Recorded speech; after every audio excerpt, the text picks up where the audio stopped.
दोस्तों नमस्कार, मैं अमित त्यागी। आज हम बात करने वाले हैं एलआईसी के एक ऐसे प्लान के बारे में जो एलआईसी प्लान के बारे में आप सब जानते हैं। और ये एलआईसी ने अभी 1 अक्टूबर के बाद नया प्लान लॉन्च किया है।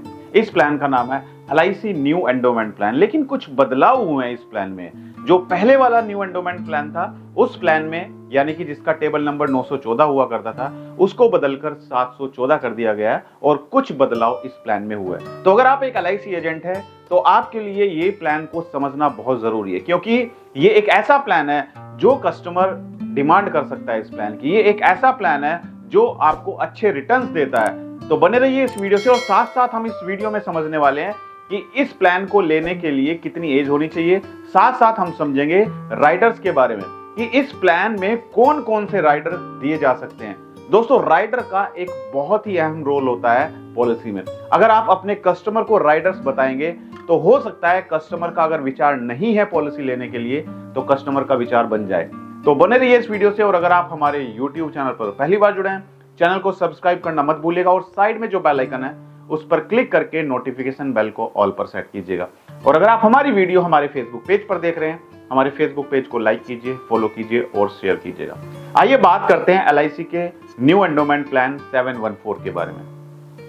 दोस्तों, ये जो प्लान है, ये प्लान सेविंग प्लान भी है प्लस इंश्योरेंस प्लान भी है, और इसमें टैक्स बेनिफिट भी आपको मिलता है। यानी कि जो कस्टमर की जरूरत है वो जरूरत इस प्लान में पूरी हो जाती है। हर एक व्यक्ति चाहता है कि उसको अच्छे रिटर्न्स मिले, हर एक व्यक्ति चाहता है कि उसका परिवार सुरक्षित रहे, और हर एक व्यक्ति चाहता है कि अगर उसका टैक्स कट रहा है तो उसका टैक्स भी बचे। तो ये तीनों चीज इस प्लान में फुलफिल होती हैं। दोस्तों, अब हम समझते हैं LIC new endowment plan table number 714, इस प्लान की एलिजिबल कंडीशन क्या है। इस प्लान को लेने के लिए कम से कम जो एज है वो मिनिमम एज 8 साल है और मैक्सिमम एज 50 साल है। जो पहले वाला न्यू एंडोमेंट प्लान था जिसका टेबल नंबर 914 हुआ करता था, उसमें मैक्सिमम एंट्री एज 55 साल थी, लेकिन अब उसको कम कर दिया गया है, इसको 50 साल कर दिया गया है। मिनिमम पॉलिसी टर्म इस पॉलिसी में 12 है और मैक्सिमम पॉलिसी टर्म जो है वो 35 ईयर्स है। मैक्सिमम मैच्योरिटी एज जो इस पॉलिसी में है वो 75 ईयर्स है, और मिनिमम सम एश्योर्ड 2 लाख रखा गया है इस पॉलिसी में। मैक्सिमम सम एश्योर्ड की कोई लिमिट नहीं है।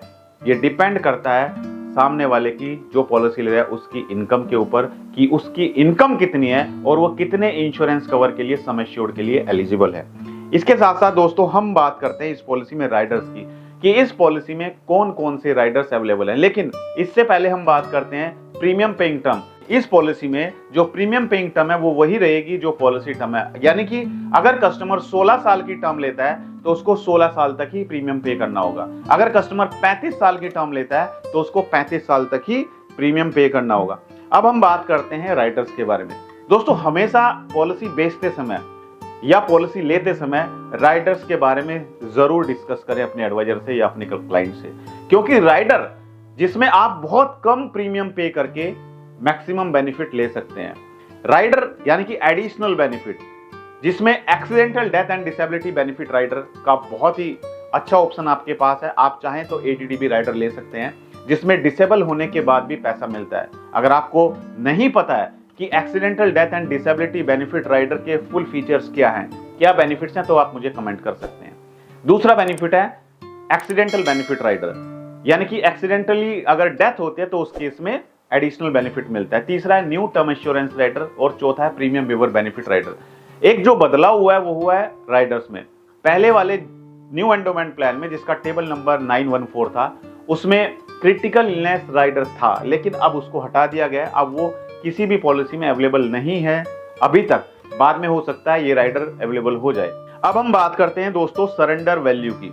सरेंडर वैल्यू, इस पॉलिसी में आप 1 साल का प्रीमियम पे करके और 1 साल के बाद पॉलिसी को सरेंडर कर सकते हैं, और लोन भी आप 1 साल का प्रीमियम पे करके पॉलिसी 1 साल कंप्लीट हो जाती है, उसके बाद लोन के लिए अप्लाई भी कर सकते हैं। इस पॉलिसी में जो फ्री लुक पीरियड है वो फ्री लुक पीरियड 30 दिन कर दिया गया है। पहले ये फ्री लुक पीरियड 15 दिन होता था।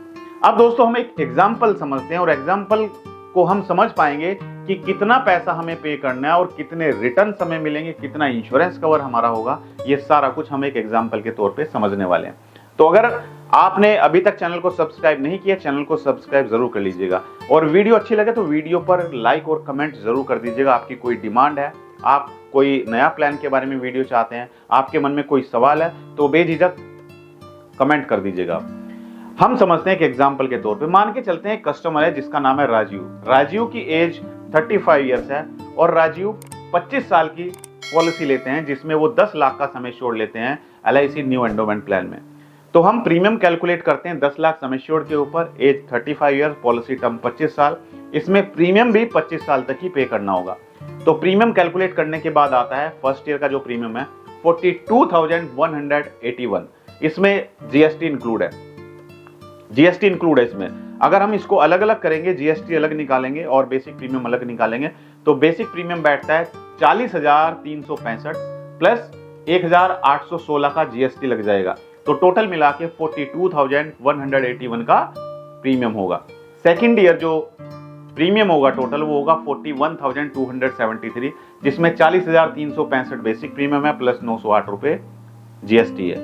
तो टोटल जो पैसा पे किया है 25 साल में कस्टमर ने, वो पे किया 10,32,733 रुपए। ये कस्टमर ने पूरे 25 साल में पैसा पे किया है। अब कस्टमर को रिटर्न्स कितने मिलेंगे हम उसके बारे में बात करते हैं। दोस्तों इस पॉलिसी में जो रिटर्न मिलेंगे मैच्योरिटी पर वो क्या मिलेंगे, सम एश्योर्ड जितना भी बेसिक सम एश्योर्ड है वो मिलेगा, plus bonus plus final addition bonus, ये मिलेगा मैच्योरिटी पर। सम एश्योर्ड गारंटेड है जो आपके पॉलिसी बॉन्ड पर लिखा हुआ है। सम एश्योर्ड कितना है इस पॉलिसी में, 10 लाख, तो 10 लाख का बेसिक सम एश्योर्ड है, 10 लाख मिलेगा मैच्योरिटी पर, प्लस बोनस गारंटेड नहीं होता है, ये हर साल कंपनी डिक्लेयर करती है बोनस, ये फ्लक्चुएट हो सकता है, कम और ज्यादा हो सकता है।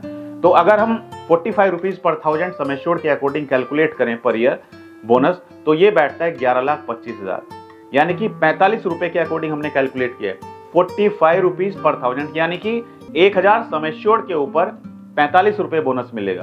तो 1 लाख सम एश्योर्ड के ऊपर कितना मिला, 4,500, और 10 लाख का सम एश्योर्ड कितना मिला, 45,000। 10 लाख पे 45,000 1 साल का, तो हमें कितने साल का बोनस निकालना है, 25 साल का, तो उसको मल्टीप्लाई कर दीजिए 25 से, तो 25 साल का जो बोनस निकल कर आता है वो आता है 11,25,000 प्लस फाइनल एडिशन बोनस कितना बैठ जाता है, लगभग 4,50,000। तो टोटल मिलाकर मैच्योरिटी पर 25,75,000 रुपए मैच्योरिटी अमाउंट मिलेगा। तो दोस्तों ये आपके लिए जानना जरूरी है कि किस तरीके से हम मैच्योरिटी कैलकुलेट करते हैं, किस तरीके से हम बोनस कैलकुलेट करते हैं, किस तरीके से हम फाइनल एडिशन बोनस कैलकुलेट करते हैं। अगर आपको कोई भी कंफ्यूजन है बेझिझक कमेंट कीजिएगा, मैं एक सेपरेट वीडियो बनाऊंगा जिसमें आपको पूरी डिटेल में समझाऊंगा कि किस तरीके से आप बोनस कैलकुलेट कर सकते हैं, किस तरीके से आपको बोनस मिलेगा। और अगर आप किसी एज के अकॉर्डिंग चाहते हैं कि कौन सा प्लान देना चाहिए तो भी आप अपना सवाल मुझसे पूछ सकते हैं। अब हम बात करते हैं दोस्तों मोड रिबेट की, कि इसमें क्या रिबेट मिलता है, यानी कि अगर कस्टमर ईयरली पॉलिसी लेता है या फिर हाफ ईयरली पॉलिसी लेता है तो उसको कितना रिबेट मिलेगा हम समझते हैं। देखिए अगर कस्टमर ईयरली पॉलिसी लेता है तो जो भी उसका टेबुलर प्रीमियम है उस पर 2% का उसको रिबेट मिलेगा। अगर कस्टमर हाफ ईयरली पॉलिसी लेता है तो टेबुलर प्रीमियम का 1% उसको डिस्काउंट मिलेगा, यानी कि रिबेट मिलेगा। अब दोस्तों बात करते हैं ग्रेस पीरियड, यानी कि कभी कभी ऐसा होता है कि कस्टमर टाइम पीरियड के अंदर यानी कि जो भी उसकी ड्यू डेट है उस पर वो प्रीमियम पे नहीं कर पाता है, भूल जाता है, या उसके पास फंड की प्रॉब्लम होती है, किसी कारण से वो पैसा पे नहीं कर पा रहा है, प्रीमियम पे नहीं कर पा रहा है, तो उसको यहाँ पर ग्रेस पीरियड भी दिया जाता है। अगर पॉलिसी मंथली है तो मंथली में 15 दिन का ग्रेस पीरियड मिलेगा, और अगर दूसरे कोई ऑप्शन है premium mode half yearly, quarterly या फिर एनुअली, तो उसमें 30 दिन का उसको ग्रेस पीरियड दिया जाता है। अब बात करते हैं प्रीमियम मोड की। दोस्तों इस पॉलिसी में कौन कौन से प्रीमियम मोड है, monthly, quarterly, half yearly, annually, सभी प्रीमियम मोड अवेलेबल है। कस्टमर जिस मोड पर भी पॉलिसी लेना चाहे उस मोड पर पॉलिसी ले सकता है, लेकिन अगर कस्टमर मंथली पॉलिसी लेता है तो मंथली पॉलिसी लेने के लिए उसको नेच फॉर्म साइन करना पड़ेगा, नेच मैंडेटरी है, और मंथली के लिए 3 महीने का एडवांस प्रीमियम आपको जमा करना पड़ेगा, यानी कि 3 महीने का प्रीमियम आपको पहले ही जमा करना पड़ेगा जब आप पॉलिसी लेंगे। उसके बाद 3 महीने के बाद से आपका पैसा आपके अकाउंट से कटने लगेगा, यानी कि आपकी EMI स्टार्ट हो जाएगी, आपका प्रीमियम डेबिट होना स्टार्ट हो जाएगा 3 महीने बाद से। लेकिन एडवांस में आपको 3 महीने का जमा करना पड़ेगा। पहले 1 अक्टूबर से पहले सिर्फ आप 1 महीने का एडवांस प्रीमियम जमा करके पॉलिसी स्टार्ट कर सकते थे। अब दोस्तों बात करते हैं रिवाइवल की। पॉलिसी में अगर आपने 5 साल तक प्रीमियम जमा नहीं किया है तो 5 साल के अंदर अगर आपकी पॉलिसी लैप्स हो चुकी है तो आप अपनी पॉलिसी को रिवाइव भी करा सकते हैं, और इसमें आपको टैक्स बेनिफिट भी मिलेगा अंडर सेक्शन 80C और 1010D। तो दोस्तों ये था LIC न्यू एंडोमेंट प्लान के बारे में। आप सभी ने कभी पहले ये प्लान बेचा है या नहीं बेचा है, मुझे कमेंट करके जरूर बताइए। और दोस्तों सबसे बड़ी प्रॉब्लम LIC एजेंट के सामने आती है कि सर हमें कस्टमर नहीं मिलते हैं, हम कस्टमर कैसे ढूंढें। तो ये सब प्रॉब्लम आपकी दूर होने वाली, क्योंकि आप सभी के लिए मैंने लॉन्च किया डिजिटल मार्केटिंग कोर्स। दोस्तों ये डिजिटल मार्केटिंग कोर्स आप ऑनलाइन ज्वाइन कर सकते हैं। गूगल प्ले स्टोर पर जाकर हमारी एप्लीकेशन को डाउनलोड कीजिए, अमित त्यागी हमारी एप्लीकेशन का नाम है, उसको डाउनलोड कीजिए, इंस्टॉल कीजिए। उसके बाद आप हमारी एप्लीकेशन को डाउनलोड करने के बाद उस पर जाकर हमारा जो डिजिटल मार्केटिंग कोर्स है उसको एनरोल कर सकते हैं। बहुत ही अट्रैक्टिव डिस्काउंट है, फेस्टिवल ऑफर चल रहा है। इस कोर्स में हम आपको 4 चीजें सिखाएंगे। पहला, हम आपको सिखाएंगे कि कैसे आप अपनी खुद की वेबसाइट बना सकते हैं। अगर आपने वेबसाइट बनाना सीख लिया तो आप अपनी खुद की वेबसाइट बनाएंगे, आपको किसी डेवलपर को कोई पैसे देने की जरूरत नहीं है। दूसरा, हम आपको सिखाएंगे कि वेबसाइट बनाने के बाद आप उसको प्रमोट कैसे करेंगे ताकि लोगों को पता चल पाए कि आप इंश्योरेंस का काम करते हैं। तो गूगल पर हम एडवर्टाइजमेंट चलाना सिखाएंगे आपको। तीसरा, हम आपको सिखाएंगे यूट्यूब पर कैसे आप एक ब्रांड बन सकते हैं, यूट्यूब पर कैसे आप एडवर्टाइजमेंट चला सकते हैं। और चौथा, हम सिखाएंगे आपको कि किस तरीके से आप फेसबुक के द्वारा लीड जनरेट कर सकते हैं। दोस्तों ये डिजिटल मार्केटिंग कोर्स आपकी मदद करेगा MDRT करने में, COT करने में, पैसा कमाने में, लीड जनरेट करने में, अपने सपने पूरे करने में। कोर्स कोई महंगा नहीं है, बहुत ही आसानी से आप इस कोर्स को एनरोल कर सकते हैं। कोई हमारी टीम कॉल नहीं करेगी आपको, आप डायरेक्टली हमारी एप्लीकेशन पर जाकर इस कोर्स को परचेज कर सकते हैं, कोर्स को खरीद सकते हैं। मैं चाहता हूं कि आप में से ज्यादातर इंश्योरेंस एडवाइजर इस साल जरूर MDRT, COT, TOT करें। मेरी शुभकामनाएं आप सभी के साथ हैं। Thank you so much, all the best.